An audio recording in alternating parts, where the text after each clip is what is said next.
Namaku Rani.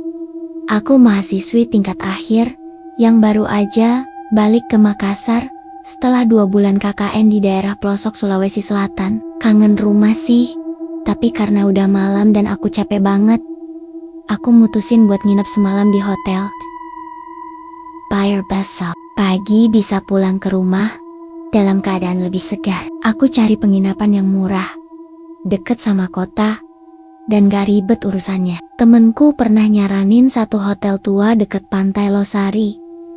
Katanya harganya bersahabat dan gak jauh dari kampus juga. Cocok lah buat transit semalam.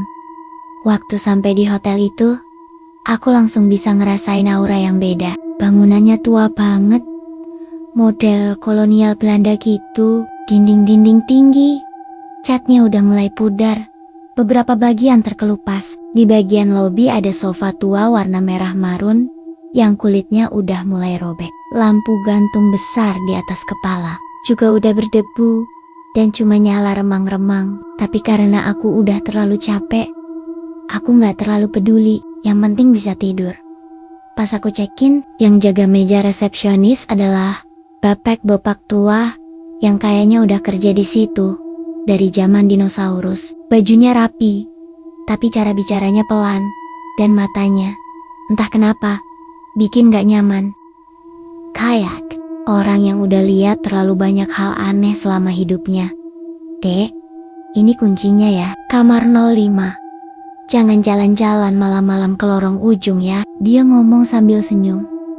Tapi entah kenapa aku ngerasa senyumnya itu kaku, kayak dipaksain. Dan matanya waktu bilang lorong ujung itu ngelirik pelan ke arah tangga, seakan dia ngasih peringatan yang sebenarnya penting banget.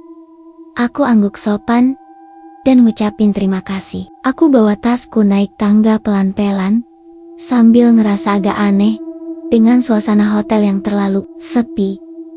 Padahal ini jam 8 malam. Biasanya masih ada suara-suara tamu atau TV dari kamar lain. Tapi ini benar-benar hening. Cuma suara langkah kakiku dan derit kayu tangga yang kedengeran di lantai 2. Aku jalan pelan menyusuri lorong panjang. Lampu-lampunya redup dan dindingnya kayak belum dicat ulang dari zaman 90-an. Di sepanjang lorong itu ada beberapa pintu kamar. Di atas setiap pintu ada nomor kamar dari plat logam tua. Aku jalan sambil lihat nomor kamar 01, 02, 03, dan saat sampai di kamar nomor 04, langkahku berhenti.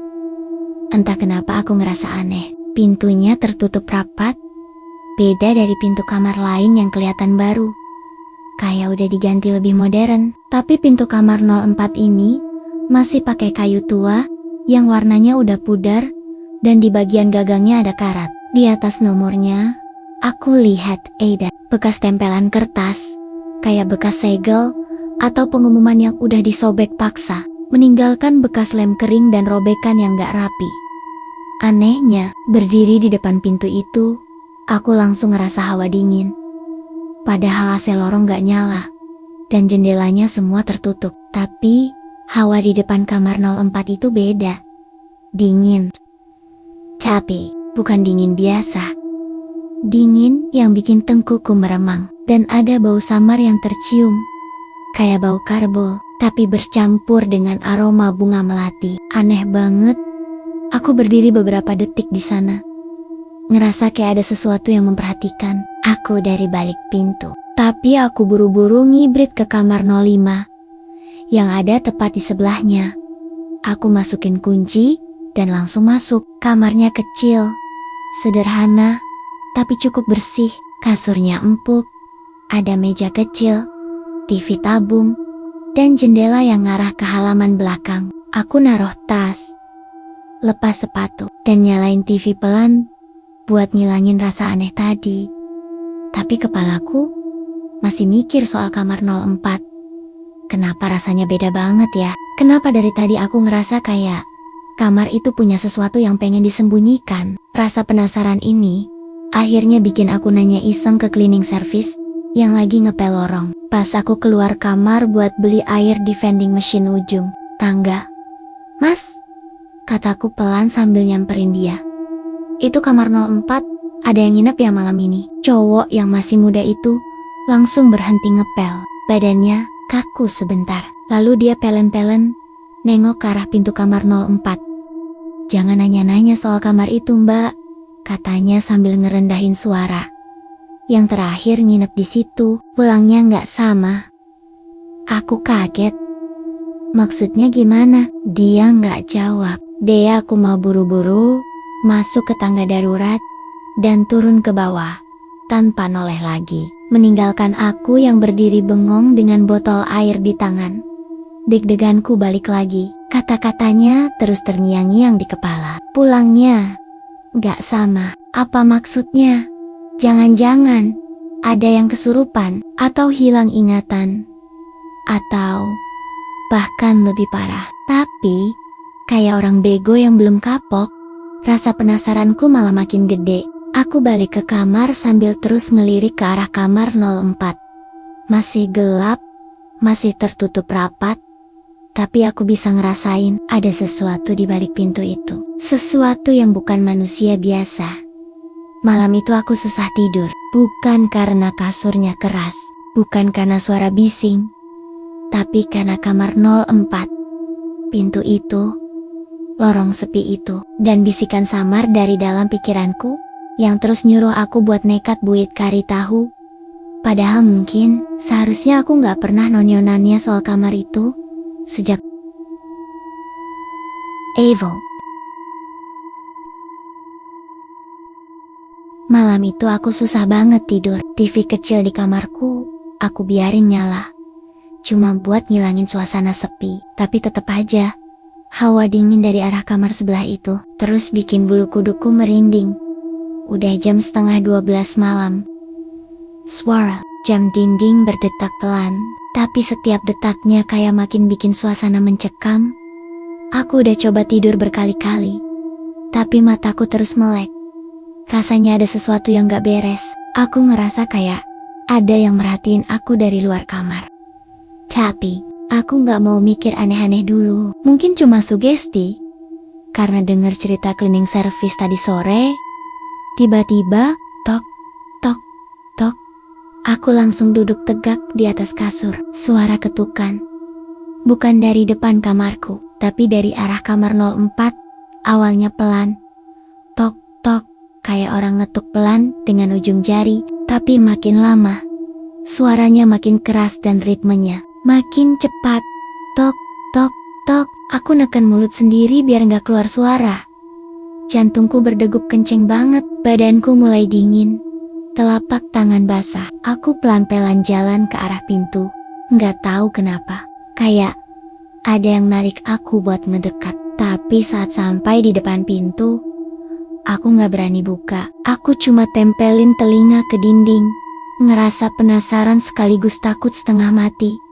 Dari balik tembok kamar sebelah, aku dengar suara pelan, kayak bisikan.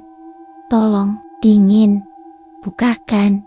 Itu suara perempuan, lemah, lirih banget. Tapi jelas, nadanya bukan kayak orang minta bantuan biasa. Lebih kayak seseorang yang udah lama terkurung. Aku langsung mundur, napasku makin cepat. Apa aku barusan dengar hantu? Tapi belum selesai ketakutanku. Tiba-tiba, TV di kamarku mati sendiri. Padahal remote-nya ada di atas meja.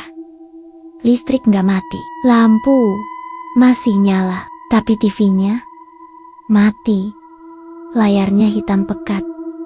Dan yang lebih gila lagi, dari arah layar TV yang gelap itu, aku kayak lihat bayangan, refleksi. Ada sosok perempuan berdiri di belakangku. Aku spontan nengok, gak ada siapa-siapa. Tapi saat aku balik, lagi ngadep ke TV, bayangan itu masih ada. Aku langsung ambil remote, dan nyalain lagi TV-nya. Cuma buat nutup layar gelap itu. Gila, ini beneran kejadian. Aku peluk bantal, sambil duduk di pojok kamar. Badanku gemeteran.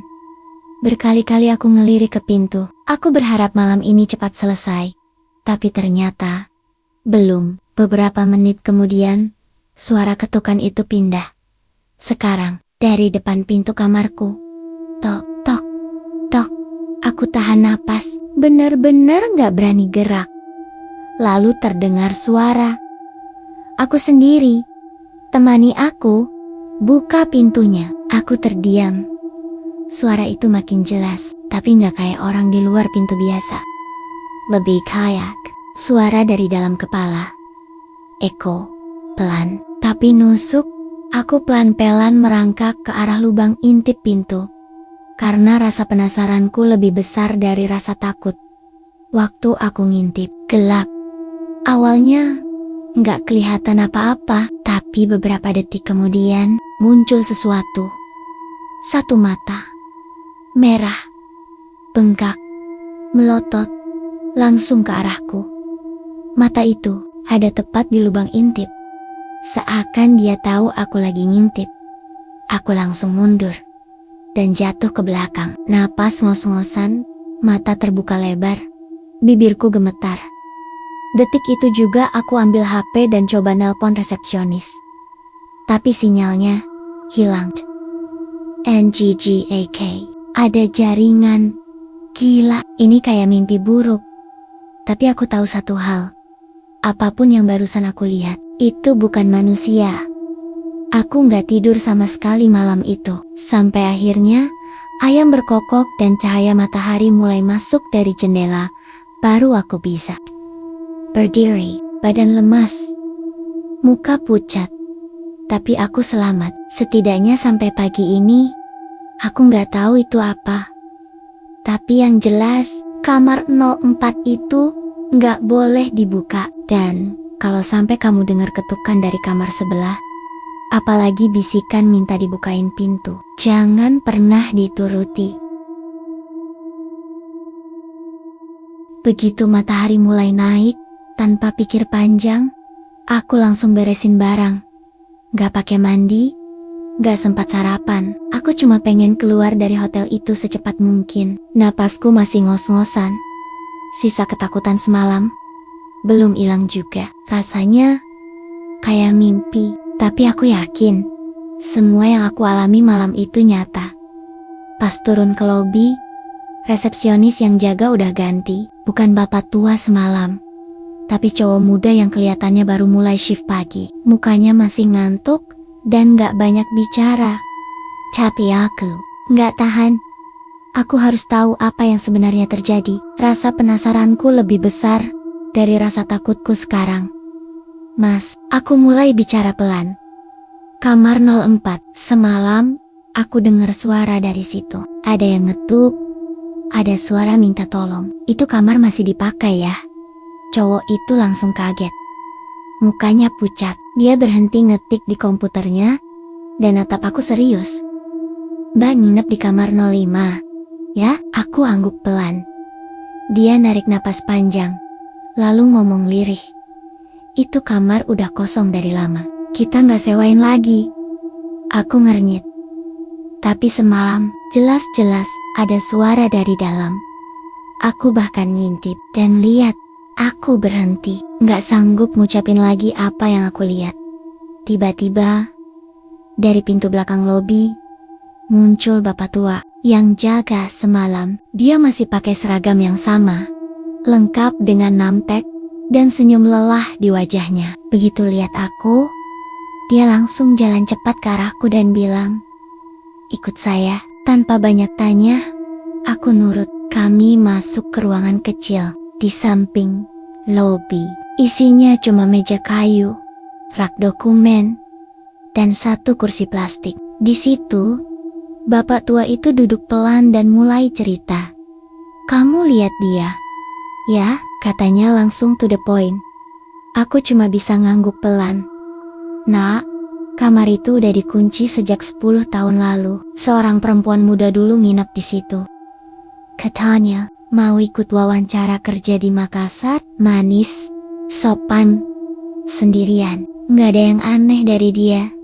Sampai malam pertama, aku diam, fokus dengerin. Dia masuk kamar sekitar jam 7 malam, tapi paginya nggak keluar-keluar. Petugas hotel curiga, pintu diketuk enggak ada jawaban. Akhirnya, dibuka paksa, dan kami temukan dia. Suara si bapak mulai pelan, matanya kosong. Dia duduk di pojokan kamar. Kedinginan, matanya terbuka lebar. Wajahnya pucat, tapi tubuhnya udah dingin. Udah meninggal. Tapi, matanya kayak habis lihat sesuatu yang gak bisa dijelaskan. Aku nahan napas, badanku mulai dingin lagi. Yang bikin tambah ngeri, di kaca kamar itu, dia ninggalin tulisan pakai darahnya sendiri. Jangan tidur sendirian di sini, dia akan datang. Dek, jantungku rasanya mau copot. Sejak saat itu, kamar 04 dikunci. Tapi, kadang-kadang, ada yang dengar suara. Ketukan, bisikan. Kami udah coba panggil ustadz, pendeta sampai dukun. Tapi, tetap aja, gangguannya balik lagi. Katanya, arwahnya belum tenang. Tapi bukan arwah si perempuan, tapi sesuatu yang dia lihat sebelum meninggal. Aku makin pucat. Jadi maksud bapak, yang mengganggu kamar itu bukan korbannya, tapi dia yang ngambil korbannya. Entitas, bukan manusia, bukan arwah biasa. Dan begitu seseorang ngintip, dia jadi tahu siapa kamu. Kamu udah dilihat. Dia tahu wajahmu, dan dia bisa ngikutin kamu kemanapun. Dunia kayak berhenti sejenak. Suara di luar ruangan mendadak lenyap. Cuma ada suara detak jantungku sendiri yang berdentum di telinga. Aku bangkit dengan kaki gemetar. Aku harus pergi, Pak. Bapak tua itu cuma ngangguk pelan. Pergilah. Tapi satu pesan saya, jangan pernah tidur sendirian selama 7 malam ke depan. Apalagi kalau kamu dengar ketukan. Dan jangan pernah buka pintu sebelum kamu yakin itu manusia. Aku keluar dari hotel itu dengan langkah cepat. Matahari pagi yang biasanya hangat, hari itu terasa dingin. Dunia kayak berubah. Dan sejak malam itu, aku selalu tidur bareng adik atau ibuku. TV selalu nyala, dan aku pastikan semua pintu terkunci rapat. Tapi, malam ketiga, jam 2 pagi, saat semuanya hening, aku dengar suara ketukan. Pelan, lalu makin keras. Tok, tok, tok. Dari luar jendela kamarku, yang ada di lantai 2 dan suara itu datang lagi. Aku sendiri. Temani aku. Jangan pernah buka pintu. Jangan pernah ngintip ke balik lubang. Dan kalau kamu dapat kamar nomor 05, semoga kamu cukup beruntung untuk gak ngeliat apa yang aku lihat.